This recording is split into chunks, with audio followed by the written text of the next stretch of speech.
there's going to be a lot of people that come through today. It's already a lot of people in the house that we already rock with in the beginning. But, Jeff is one of the people that, from the grind, man, I just respect your grind immensely. Beat Royale is still, to me, the creme de la creme of producer beat battles in this city. No one's been able to top that yet, as far as I'm concerned. No disrespect to nobody. You know what I'm saying? Ain't nothing. I'm just saying, I'm just keeping it 100 how I feel. You know what I'm saying? I really missed that event. I can't wait for you to launch it again. So you've been off the scene for a while, fam. You know what I mean? We ain't had a chance to chop it up in a minute. You know what I'm saying? So first of all, like, where you been?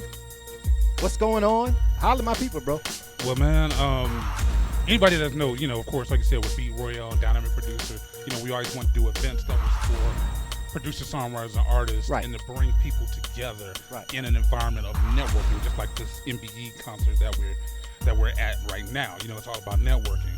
But when the COVID hit, the way I was hitting the streets had to change. Right. You know what I mean? Because people were dying and getting sick. Yeah, it's a real thing. I know y'all. I know a lot of y'all don't want to act like it's a real thing, but it's a real thing. It's actually real, and it's actually dangerous, and it's still deadly. So I completely understand that.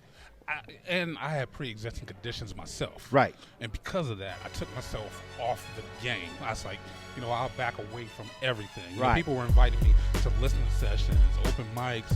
They were wondering if we were going to do beat battles and stuff like this. And I was like, no, you know what? Let me focus on health first. Right. So for the last 2 years, I've been focused on health and mental wealth, but also I've been building another company, because most people be forgetting that I may host events, but they be forgetting that I'm a producer and also a songwriter. Right. But I'm also a sound designer, because that was actually what I went to school for. Okay. Was for sound design. So I created a company called Big Sound Design, and that's what I've been working on for licensing and TV and film opportunities. And I feel like don't get me wrong, I love the game. I feel like there's a lot of people that's going to be in the building today that are aspiring artists here at the MBE Conference, and that's cool. And I just feel like if you're not trying to get your music synced, like, you really kind of just, it doesn't make any sense, because as we know, streaming, the era of the CD is pretty much over. Nobody's really buying physical, tangible product, so the profit margins have all tanked. Streamers not paying a lot. So really, to get to the bag as an independent artist quick, outside of, getting on major, shows and performances, is syncing. And I think everybody needs to understand that. Well, the irony in the fact is, when you look at the music business is broken into, like, the seasons of the year. We have first quarter, second quarter, third quarter, and fourth quarter. You know what I'm saying? Just like fall, summer, winter, you have all those different seasons. Right. But when it comes to licensing, you don't have seasons, because there's always going to be a TV show. Exactly. There's always going to be a video game. There's always going to be a commercial, a cartoon, something. And what people don't understand is that ads and licensing are big money. And most people don't understand that licensing is broken down into two sides. You either got the licensing side for the TV and the film, but you got the ads that you can get placements on. And the ads actually pay more than sometimes than the films or the things that you're trying to get into. Right. Because, you can get your music into a commercial for a film that may not even be in the movie and can make a good $10,000, $15,000 for 1 minute's work. Right. And you still, for the most part, just so we clear, most of the time you still retain ownership of that material. It's rare that you're getting like exclusive syncing where you can't use it anymore. Like, what? No. You know what I'm saying? We're not doing that. So it's still your music. Like, it's it's a lease. You letting them use it, you still own it, and you get in the bag and you keep it pushing. You know what I mean? So I just think that pretty much, if you're not up on that, if you're not trying to do that, I'm not quite understanding your logic right now. You know what I mean? In the game. You know what I'm saying? It's the real good money. I got one major question I gotta ask you. I gotta ask you about, my favorite thing that you do, even though you do a lot of stuff, like you said, the beat battles, bro. Like, I know that it's been COVID and everything like that, but we can have beat battles online. We do music reviews online. Beat Royale, I need Beat Royale back in my life. Tell me when that's coming back. If it's coming back. I'm working on something right now where we're gonna do one last one after the first of the year. Okay. It's gonna be the last one. It's gonna be the last one. I'm about to walk away from it. But the thing is that I support so many other people that are doing beat battles. Right. Like, there's these guys online that have probably the best battle I've ever seen, and I support them fully.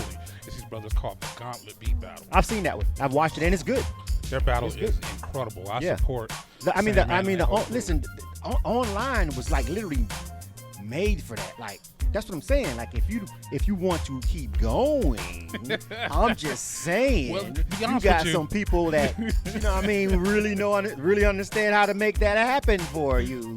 If you don't feel like doing the whole big shebang and doing the whole, I understand it's a lot of work putting the events together. That's why I don't do them. Everybody always asks me, listen, Yeah. when is K-100 Radio gonna do an event? When never. I'm just gonna pull up to your event and support you, fam, because you're a promoter and not me.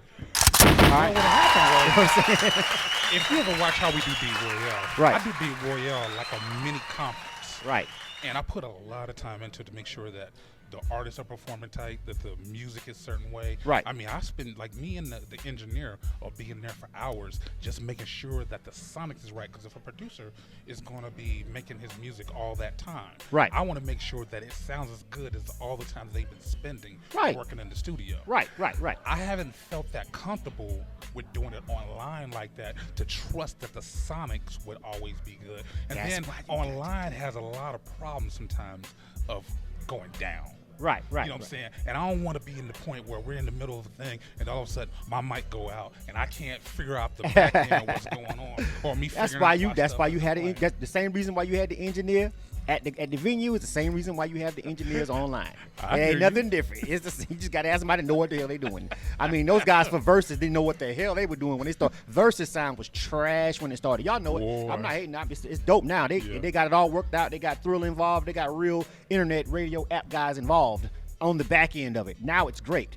But you know how they sounded at the beginning. Yeah, it was bad. It sounded like what? Come on, man. It was like It was in Spice seriously? basement. Yeah. Timberland, yo, really, bro? You know what I'm saying? So it's Yeah. like you have to, you need to get with people that actually do that, Look, no matter what you do. After what happened with Teddy, I was like, I don't know if I want to do an online battle. Right. I'm No. cool. But now, but once you get with somebody that knows what they're doing on the back end and to get everything cracking, then we good. But that last one, if that is the last one, I'm gonna be there, God willing, and I hope it's epic. You know what I'm saying? Yeah, I want it to be so big that I want it to be like when we leave, because there's a lot of emotion into it for me, and I want to be able to leave at the top of the game. Right. You know what I'm saying? I don't want to leave and be kicked off. I don't want it to be the jump the shark like that, man. I feel you. They battle just to win to the garbage.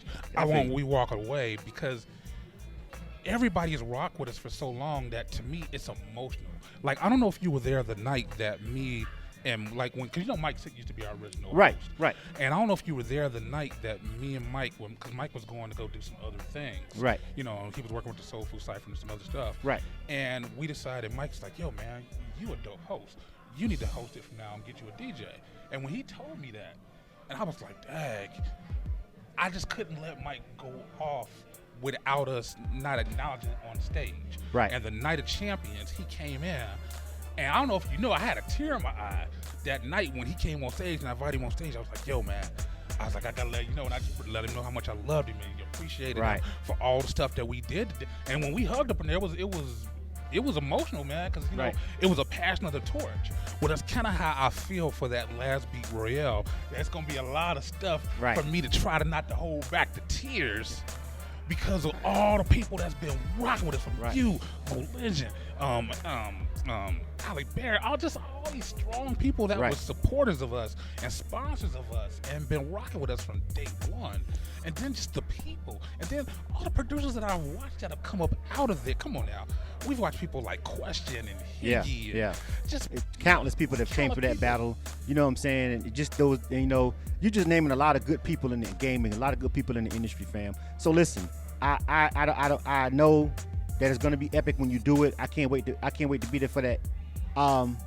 If you do have to go kicking and screaming into the night, because I'm trying to drag you back in. I don't know. I'm like, yo, this can't be the last Beat Royale, fam. Like, seriously, like, you know what I'm saying? Like, boy, you know how many times I wanted to quit K-100? Like, you know how many times this was gonna be the last show? Yeah, you know what I'm saying? I've heard it all before. K-100 Radio. You are tuned to K-100 Radio, All right, so hip hop and R&B. Before we go, K-100, you bastards! I need for you to give them any information that you want. You know what I'm saying? Anybody's watching this right now, this day, live from the MBE Conference. And we got a ton of people to talk to, so I'm going to go ahead and pick it up a little bit, and I'll go to the next person. But, first of all, tell me about, how did you hear about this particular conference? How did you end up here at the MBE today? We got to make sure we cover that. Well, it's interesting because I was at the MBE a couple years ago, maybe about 2 or 3 years ago before the COVID hit. Uh-huh. And, being a member of Dynamic Producer, I'm probably the guy you see in the streets the most. So people see me all the time. And the boss she sends me places all the time. Right. ASCAP Expo, South by Southwest, right. A3C. And she was like, there's this one here in the city I think you might want to check out. She told me about the MBE, and that's when, I met Marcel Linda and a lot of the other people that run the event. And I was like, okay, it's pretty dope. Right. So I just wanted to come back out and support it, and I hadn't been able to come for a couple of years because it would always fall on times when I was leaving town. Right. But then, of course, COVID hit, and then it was online, so I hadn't been. So when I saw that they were bringing it back up, and then I looked at the list of people that was going, I said, you know what? I'm just going to peek my head in there and go say hi to all my family. And then you end up getting an interview, and then all kind of other stuff happened. You know what I'm talking about? Right. Yeah. All right, Jeff, man.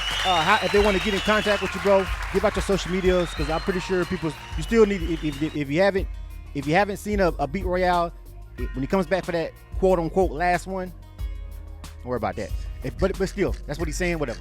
But still, whenever that last one is, you might want to follow him on social media and be a part of that, especially if you're in the industry. So go ahead and tell us how to get to it. It's real easy to find me. It's Jeff Blacktracks at everything. So it's Jeff, BLACTRACKS. So it's Black without the K. Just one word, Jeff Blacktracks. So you can find me on Facebook, Instagram, Twitter, everything. YouTube, easy to find me. All right, man. My guy, man, Jeff Black. Jeff Black. Jeff Black. I just call him Jay Black. Every time I try to do that. Jay Black, Black. I always just call you Jay Black. Like, this is Jay. You know what I'm saying? Every time I try to do the whole name, I kill it. This is for me. All right, man. We got K-100 Radio. We live at the MBE Conference. Scroll down to that next video and hit subscribe. You dig? Let's go. You are tuned to K-100 Radio, Hip Hop and R&B. K-100 Radio.